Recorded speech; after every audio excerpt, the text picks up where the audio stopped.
Hello everybody, this is Michael Rao, and this video is called Cult of the Gods.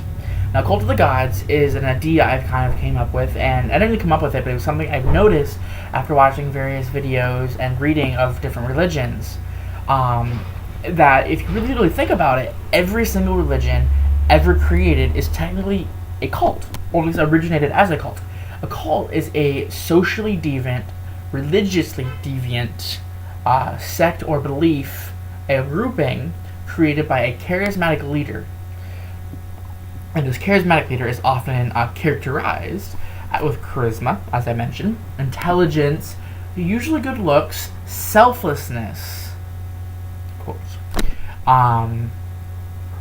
martyr-type behavior. And a martyr, for those of you who don't know, is somebody who basically is Harry Potter. Harry Potter is a martyr, if anyone knows what that is, which most of you should. Martyr is someone who basically suffers to help others, but it's almost dramatized.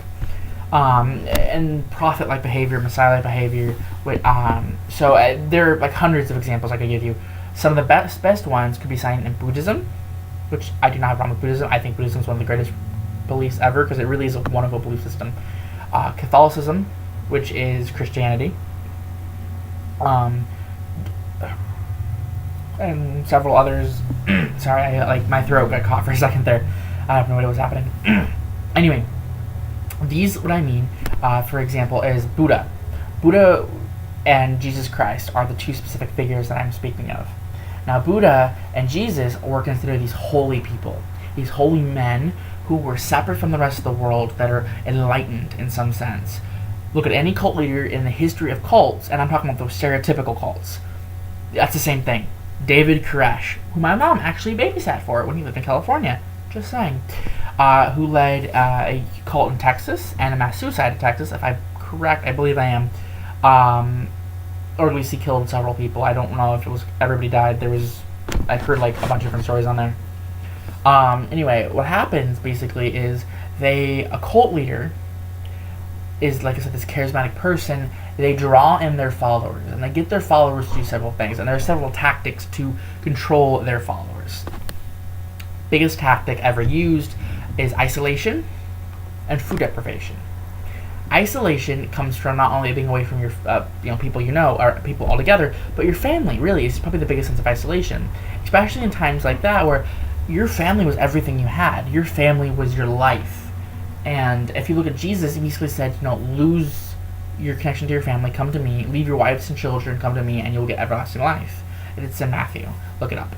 I don't remember the exact quote. I don't want to learn it anyway. And then look at Buddha. Buddha said basically, get rid of any earthly attachments you have. Okay. That's isolation 101. That really is. Now, food deprivation, both of them promoted fasting.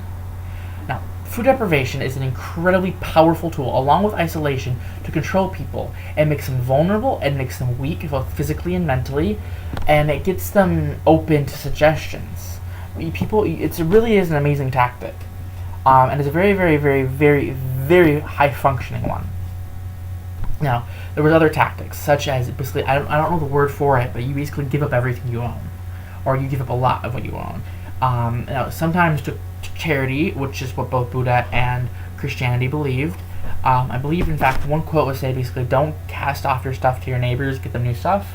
I don't know the exact quote, obviously they have to look it up. Basically, what Buddha said was, don't give your neighbor something cheap if you're going to give something away, something that you've owned already.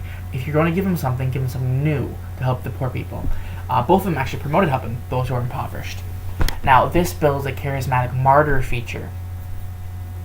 As well, for gets other people, but it also kind of gets your own followers to follow you even deeper.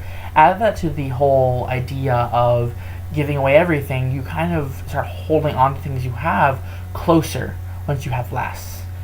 You value things more, and if all you have is your cult leader, or in your cult, that's who you're going to value. And add that to the isolation idea and your food deprivation idea, and you become closer and closer knit to the people in the cult, which creates almost mob mentality, and it really is an amazing thing. It truly is. Now, by the way, I'm not dogging Buddhism or Christianity. I mean, I am Christianity because I don't like it, but I think it's a horrible religion, a horrible belief system altogether, but I'm not intentionally being a jerk. I'm kind of pointing out things I think people miss. Because it really is how it works. Now, other big things about it is a system of punishment. Very, very, very, very powerful tool. A lot of I can't. There's hundreds of examples of this. For example, what's their name? Okay, there it is. Marshall Applewhite was a very, very famous Marshall Harif Applewhite. He basically called himself the second coming of God, of Jesus, and he led a mass suicide down in South America, if I'm correct. They're two people that look so similar, and I've seen misleading information, so if you guys want to be specific, look it up. But, it really was kind of scary, because I'm like, I saw a video that they have on him on YouTube, which I will link down below, along with various other videos. Anyway, what I'm talking about is he takes this, it's the idea of, if you don't follow me, something bad will happen to you.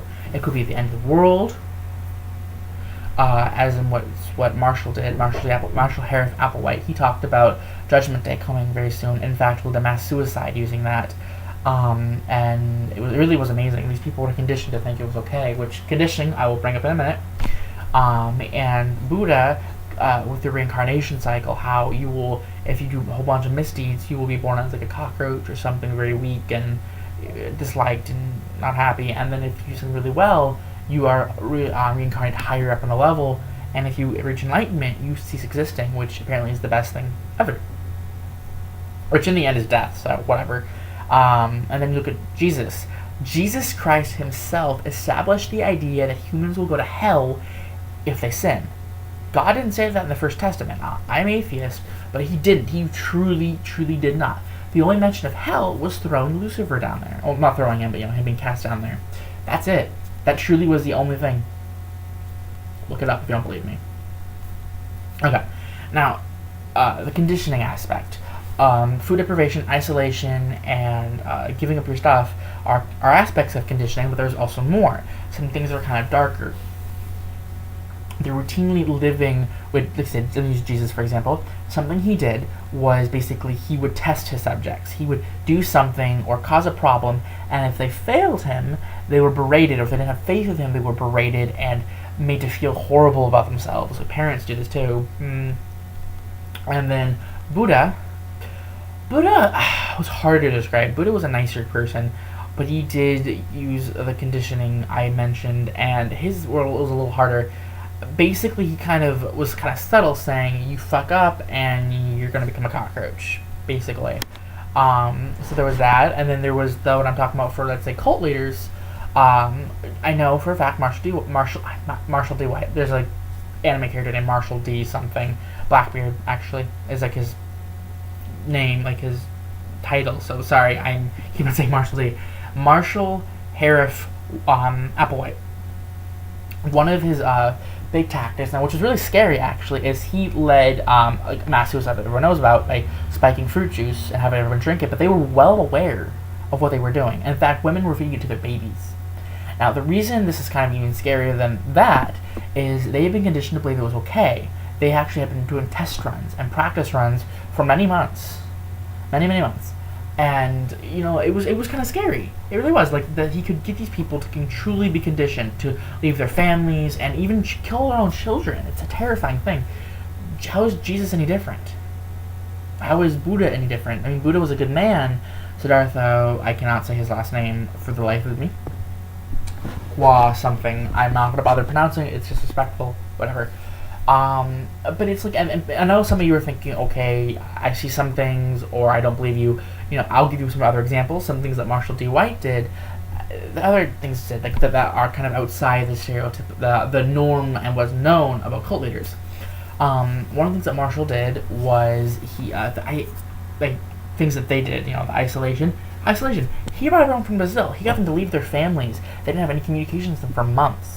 In fact, the only way anybody knew that something was going on is when some officials came to investigate. Someone passed them a letter as they were leaving. This letter said, "Help me, I want to leave, but they won't let me," or something to that effect. I'm not sure. Again, I've heard multiple sources, because I don't think it was in English. Yes. Actually, several members actually left and killed the people. I don't remember exactly what they were. The officials, the bodyguards. It was a pretty brutal thing.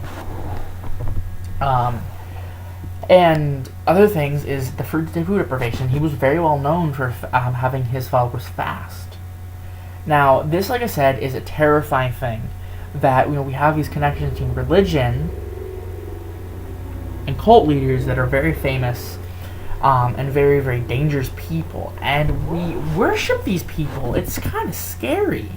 It truly is. A lot of Christians and Catholics, which are technically Christians as well, but they're a subsect, vilify Judas. I don't.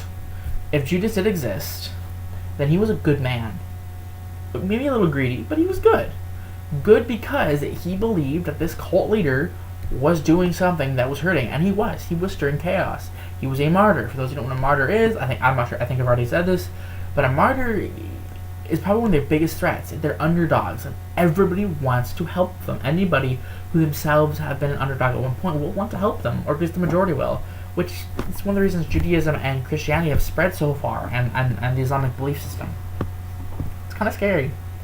And he wanted to stop it because he was spreading. His religion was so contradictory to the Romans' religion at the time. Now, take what you will, take everything you hear from a grain of salt, even when I tell you. But if you really have to look at what I'm telling you, and you have to go, wow, he might be right, and look this up. I will leave links down below. I have several links I need to leave you of different names, different cult leaders, and things about them. Different videos that will get your ideas. These are like Dark Matter, Betty Bowers, Non-Stop Collector, which speaks of contradictions in the Bible, which I thought was kind of interesting, and Thinking Atheist if I can. And then I'm going to send you an actual video. This video, obviously a video, but an actual video of Marshall Harif Applewhite speaking directly as a persuasive person. It is a scary thing. It really is. I can see how people are drawn in. He's a terrifying man. If you have any problems, ideas, suggestions, comments, please leave them below. Subscribe, send this thing to you, to Tumblr, Twitter, Facebook, whatever. I would appreciate this. Everyone have a good day. Thanks, bye. And be careful what you look for, and be careful what you read. You never know what you're really looking at until you take some research. Just saying. Bye.